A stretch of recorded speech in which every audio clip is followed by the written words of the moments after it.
All right, this is the second try. The first one I didn't have the recording turned on. Let's make sure it's on this time. It appears to be. All right, this time slightly different variation on the previous drag and drop of tiles. In the previous example, they were labels containing text and you could drag them around. This time they contain pictures that you can drag around.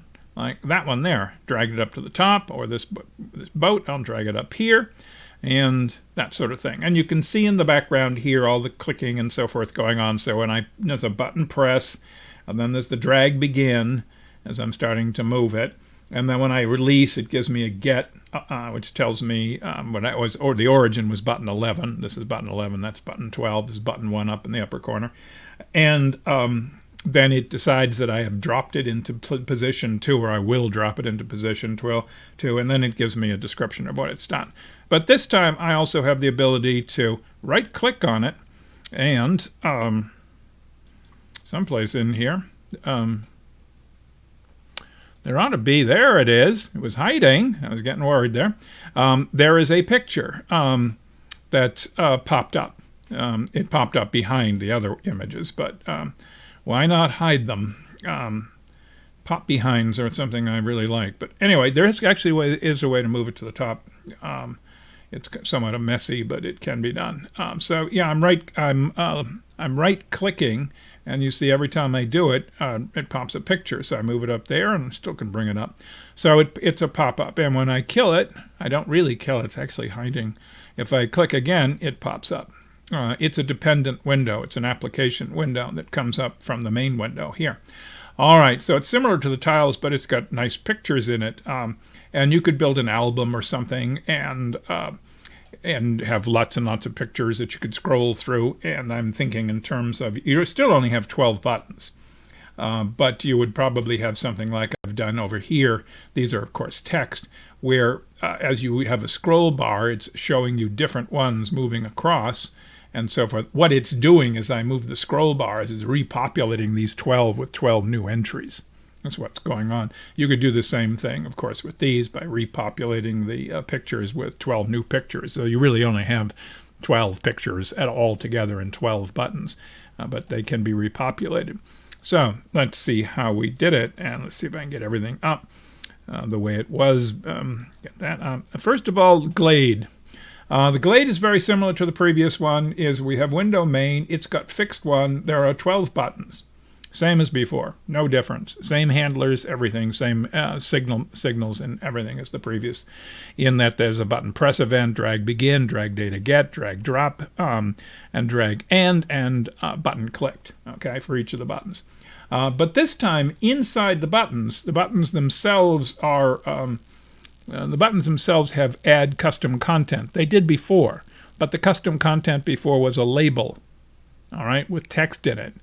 I know buttons normally have labels, but controlling the text in a button, the actual button text, is very difficult. So I put a label before, because you can have all sorts of style on the label, font size, emphasis, colors, and so forth, that you can't get for the actual label in a button. So it's much more controllable if it's a label.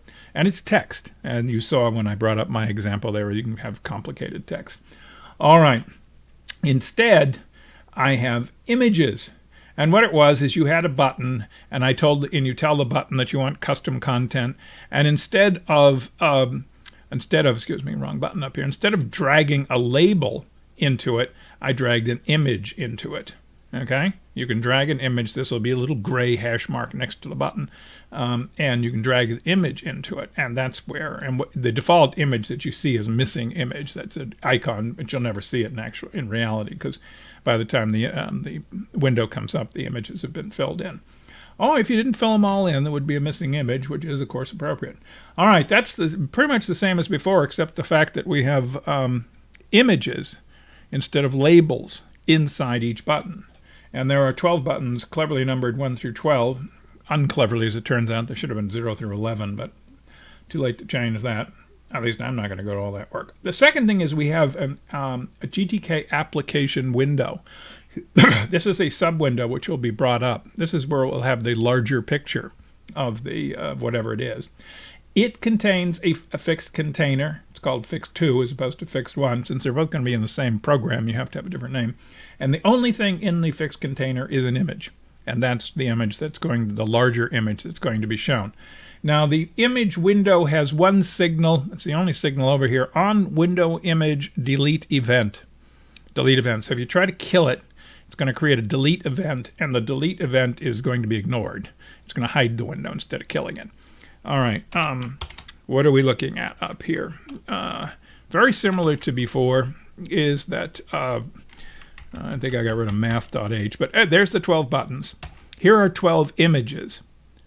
An array of 12 images. Well, actually, Gtk Windows widgets, but they will be images when I populate them. And app image, which is, of course, going to be the image that's in the pop-up window. There's builder. It's used in association with fetching information out of the Glade XML. There's the main window, which is window. And there's the image window, which is the pop-up window. Again, they're declared as widgets. It's supposed they could be declared as windows, but I just did everything as widgets. They get to be what they need to be. There's fix1 and fix2. We got 12 picture buffers. These are Gtk. Notice it's not Gtk, it's Gtk. 12 picture buffers. These are going to be the scaled images, the tiny images you see in the buttons. We have 12 original images. These are the picture buffers that are going to hold the original images, which are actually fairly large. I have a subdirectory over here. -LH, and you can see there's some large images down there, and those are the images you're actually going to see, and they go in the original pics in, and there's 12 of them as well. There's a couple of temporary picture buffers I use for swapping stuff around. The on window destroy is called if you try to destroy the main window. It calls a function. The function doesn't do anything except just exits. But if you wanted to do something on exit, that's where you do it. There's a couple of integers, drag source, drag target, and they're going to tell me which button is the source, which button is the target, numbered 1 through 12, and then it'll be promptly subtracted to give it 0 through 11. But anyway, so those are the source and target numbers. Css Provider, and here's a function that paints the CSS stuff onto a button, and that's the fancy stuff, which you'll see when I get to it in a little bit, but giving the various highlights and so forth, so everything's not gray against gray. This was in the previous video, so I won't dwell on it. Some temporary stuff. There's where we initialized the GTK. There's where we pull out the pointer to the builder material. There's where I get the window main. The pointer window gets the address of the information for window main. We do a connect for all signals. That causes all the signals to be connected. Then I get fix2, app image window, and app image. These are the pop-up window, 3 parts to it. Here's my 12 buttons, okay? And here is my 12 images. These are the images inside the button. Notice they're numbered 0 through 11. Since it's an array, they start at 0. But anyway, that results in a lot of -1s, but it's not the end of the world. Okay, here's fixed1, which somehow should have been up above, but it's down here. Doesn't matter where it is, actually. There's a pointer to an error message, which I never use, but I have to put it in. It's be used in a few minutes. Okay, I open a file pointer it's a piped open, popen. It runs the command ls album. Album is the name of the directory containing the pictures. It's in the current directory. There's a directory called album. If you weren't not running this from the current directory, and there was no subdirectory called album, we got a problem, but I have a directory called album. You would probably want to refine this to make sure you're getting the correct album and so forth. And R means I'm going to read the result. What it does is it runs a shell. It runs the ls command in the shell, and the output will be put into a pipe and sent back to the program, which can be accessed through the file pointer F1. So and that's what the R means. It means I will be reading the output of the shell. I could also write to the shell. That would be W. You can do one or the other. In this case, the output of the shell will come back to me as input, as though it had been read from a file. It's a piped open. Okay, forever until, well, I increment I each time. I started off as 0. When I gets to 12 or above, it's never going to get above, I quit or break. This is counting through the images 0 through 11. I read in a line of text. If I run out of data, I break. I don't know what happens if I run out of files before I guess I could just get that with the empty missing image logo in it. I haven't tried it. But anyway, I chop off the new line character, go out to the length of F10, back off one, drop a 0. That's where the new line character is. You don't want it. Copy album / into file name, append onto or concatenate onto file name the name of the file I just read in and fixed, write it out, set air equal to null. This is actually important. If you don't set it to null, in the next line here, you pass down the address of the pointer air, and if it sees it's not null, it gives you error messages. It's not in the documentation, but you have to have it. Okay, Gtk desktop, we get the picture buffer, create a picture buffer new from file. We give it the file name, and it will return error messages if there are any. I'm not processing them. Worry about that some other time. But error messages would come back. Well, air would have the address of the error message text in it. All right, so you're going to create a pixbuff. That pixbuff is stored in pixin sub I. Pixin is the original picture buffers. These are the full-size picture buffers, the originals. Then I scale them down to the smaller buttons, the smaller size images. These are same number. I is the same in both, but this will be scaled. It won't be the full-size image. And you use Gtk pixbuff scale. Simple. I don't know what the complex does, but simple is all I needed. You give it the original picture buffer, full size, and then you tell it how you want to scale, 150 by 100, 150 wide, 100 tall. And this is the interpolation. That's the simplest form of interpolation. There are a couple of others. You could look it up in the documentation of the function.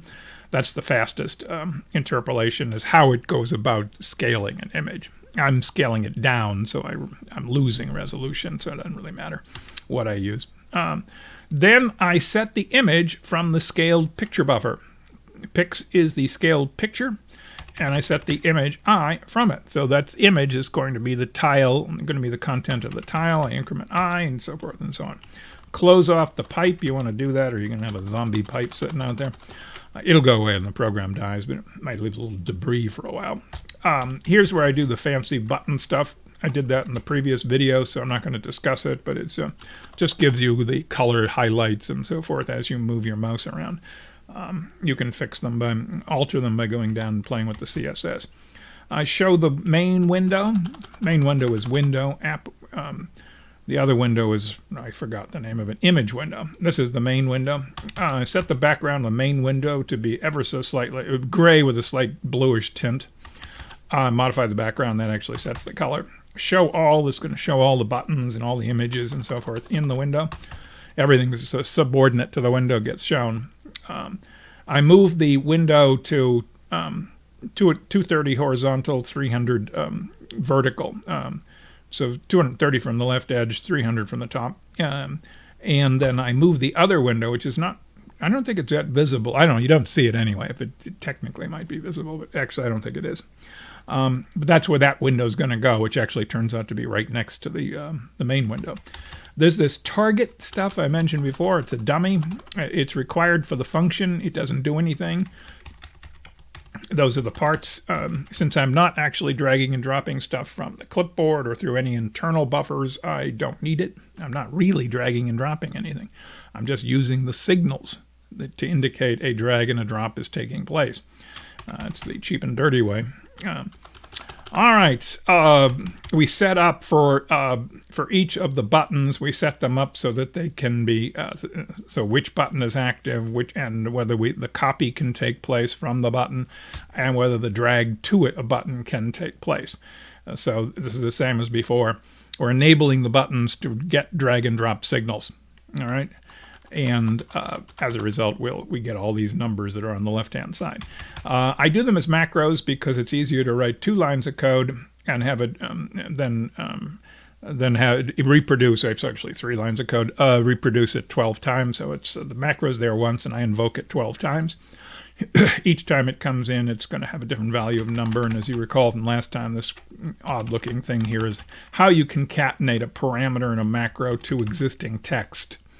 when it actually expands and the code is actually generated, you'll see P followed by immediately by a number, 1 through 12.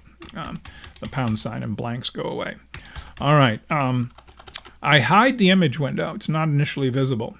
And then I go to GTK main. Now the thing is sitting there waiting for events. Here's the main window destroy. I don't do anything except hit quit. If you wanted to do anything on exit, this is where you'd put it. Here is the pop-up window delete event. When you try to destroy it, it'll come down here first. And what I do is say hide it, make it invisible, and return true. True means we won't process this event any further. False means yes, go ahead and process it if somebody else wants to handle it. A given event can be handled by multiple callback routines, possibly. But if you return true on one of these Boolean returns, it's telling the system don't further process it. So it will not be destroyed. It'll simply be hidden. If you destroy it, then it's not going to come back up again. So you need to make sure you hide it and not destroy it. The left button click, if it gets a left button click signal, I just print out left button click. If you want to do something with the left button click, this is where you would do it. I don't do anything. So I've been trying to neaten these things out. These are the continuation characters. You know, they escape the new line characters. So it really is one giant long line. I've tried to make them look neat. Leave one of these off and you'll see a billion error messages. Well, not a billion, but you'll see for every one of the invocations, it'll start generating error messages because they're critical. It's easy to leave them off and you get a pile of messages and you will be frustrated. So just check. I'll write that out. Check to make sure they're there, or if you get all of a sudden outburst of error messages, that's the first thing you want to check if you left off one of the backslashes. All right, these are all the same as before. Actually, that one was too, up above. So the drag begin, when you start dragging, it comes down here and you remember the number of the button that you were dragging from. That's source button. That's the button that you start the drag from. Drag drop is a function that when the drop actually occurs and you record the target. In all of the all the other functions here, and these are one long concatenated set of functions, the number is the source number. It's the source button number. This is the one where a number will be the target number. Okay. All the others, so if you start dragging from tile 12, all the others are going to say 12, except this one. It's going to say the target, say 10, whatever the target is. Okay, so it's a number from 1 to 12, and then there's a get signal that comes up. I don't use it. It'll show up on the screen saying, hey, we came in here. I suppose it could be used for something. It's going to be used when you're actually moving stuff in and out of buffers and clipboards. I don't use it though. All right, drag end is the very last signal during a drag. It's the last function to get called. Okay, all these others will be called earlier. I print out that move message saying I'm moving from drag source to drag target. These are integers that have been set up, and here's where I swap everybody. This is the swap of the tiny pictures. I copy drag target. Notice now we're getting the -1s because these are numbered 0 through 11, not 1 through 12. And drag target is 1 through 12. But anyway, so I copy the target. I take the source and put it into the target, and I take the temporary and put it into source. Standard swapping of two values. But anyway, that flips or swaps the small tile images. I need to do the same thing for the full-size images. Okay, they have to be because they're the ones that the larger window is built from, so they have to be swapped as well. Then I repaint the source and target images from the pixbuffs, just as I originally painted them up above, and I make source and target -1. I don't check that anywhere, but if you might at some point in time want to make sure that they're valid numbers. All right, then there's where the macros are instantiated. And then one down here is the one that's a little bit different. This is this button press event. We had it before. This is the actual event of a press, and you see it'll say button press. you'll get a message if the control key is held down. I just put that in there before to indicate that when you get a button press, a lot of information, but one of the things is you could find out if they were holding down Control or Shift or Alt. Sometimes that makes a difference. I don't do anything with it, but nonetheless, this is how you'd find out. If the button event, that's a pointer, if event arrow button, in other words, if the button element of the event structure pointed to by event is a GTK event button. If the element contains a 1, it's a left click, and I return a false, which means processing can continue. True means false. Processing can't. So if the processing can continue, it'll go to that original one up at the top here. This is the one that handles a standard left click. Doesn't do anything, but that's where it would. So by saying false and returning, that guy will get control, and it'll just print out a message. But if you want to do something, that's where you would do it. Okay, so I now say, well, it must be a right click. This third alternative, pressing down the scroll wheel, I didn't bother to worry about. I probably should have, but nonetheless, I don't know what would happen if you did pushed the scroll button. The scroll wheel pushed it down. That is a button. Anyway, probably something to worry about, but not here. I make the image window appear. This shows it. It pops up. I move it. Because if you've hidden it and you've started up again, it will it'll probably jump in the center of the screen. So I move it to the place I want it to be moved. I extract out from the original. Okay, number is the button you just clicked. -1 is, of course, gets me into the array numbering scheme. But from the original picture buffer, I scale it down to 640 by 480. Just pull those numbers out of the air. And again, the interpolation is there are a bunch of different interpolations. That's the simplest and fastest. And temp pix buff is now a scaled picture, which is quite a bit bigger than the buttons, but not the original size by any means. All right, and then I set app image, which is the image inside the second window, to that pix buff. I unref the pix buff because I don't need it anymore. I've used it. It's in the image. Yeah, I don't need it. If you don't unref it, you're going to start building these up. This basically deallocates it. It keeps a ref count, and when the count gets to 0, the system deletes it. Since we only used it once, obviously this would take it back to 0. Return true, indicating we want no further processing. We have done what we wanted to do. Now, if you wanted to have the window pop up by hitting the left click, you would have just moved this code up to the left click place. And there's where the macro is instantiated. And if I compile, and if we have a bunch of files here. I should probably just mention these before I go in. Album contains the pictures. CSS contains the CSS file that I use for the fancy button stuff.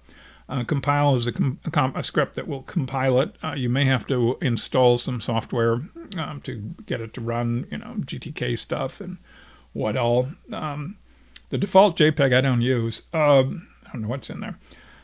Pix-bin is the executable. License is the GPL license. Pix.c is, of course, what I've been editing.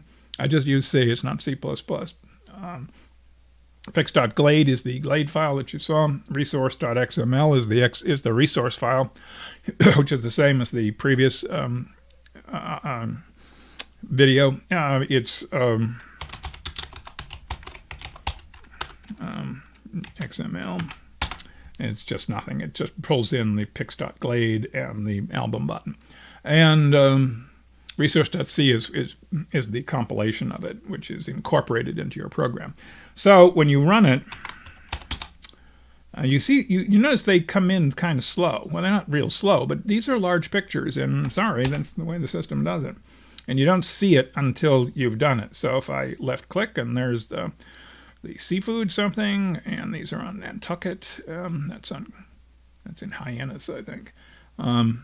So, and the tiles move around, and the highlighting that you're seeing is because of that CSS code. So there you are. A little more dramatic when you've got pictures in it, but it's not really any different. It's, yeah, you've got some stuff with pix buffs and so forth, but otherwise it's basically the same idea. Let's hope this time it recorded it.